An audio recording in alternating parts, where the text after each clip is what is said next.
പ്രകൃതിയിൽ നമുക്ക് ചുറ്റും കാണുന്ന നമ്മൾ നിസ്സാരമെന്ന് കരുതുന്നതുമായ അമൂല്യമായ ഔഷധ സസ്യങ്ങളുടെ ഫലങ്ങളും വേരുകളും ഇലയുമൊക്കെ ഒറ്റമൂലിയായി ഉപയോഗപ്പെടുത്താം. പാർശ്വഫലങ്ങൾ തീരെയില്ലാത്ത ഇത്തരം രീതികൾ ഉപയോഗപ്പെടുത്താൻ ഞങ്ങൾ നിങ്ങളെ സഹായിക്കാം. എന്തെന്നും ഏതെന്നും അറിയാത്ത മരുന്ന് വിഷം പോലെ, തീ പോലെ അപകടകാരിയാണ്. അറിയാവുന്ന മരുന്നുകൾ അമൃത് പോലെയാണ്.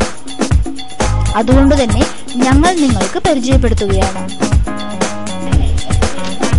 അജീർണം ഒഴിവാക്കാൻ നിങ്ങൾക്ക് ചെയ്യാൻ കഴിയുന്ന പൊടിക്കൈകൾ ഇതാ. വയറ് സ്തംഭിച്ചിരിക്കുക, മനം പുരട്ടൽ, വിശപ്പില്ലായ്മ എന്നിവയാണ് അജീർണത്തിന്റെ ലക്ഷണങ്ങൾ.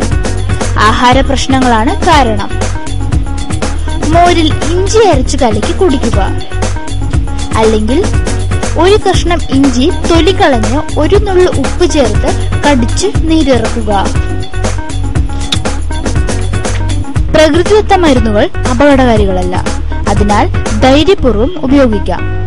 ഉപയോഗം മൂലം മാറ്റമുണ്ടായാൽ തീർച്ചയായും നിരന്തരമായിരിക്കും.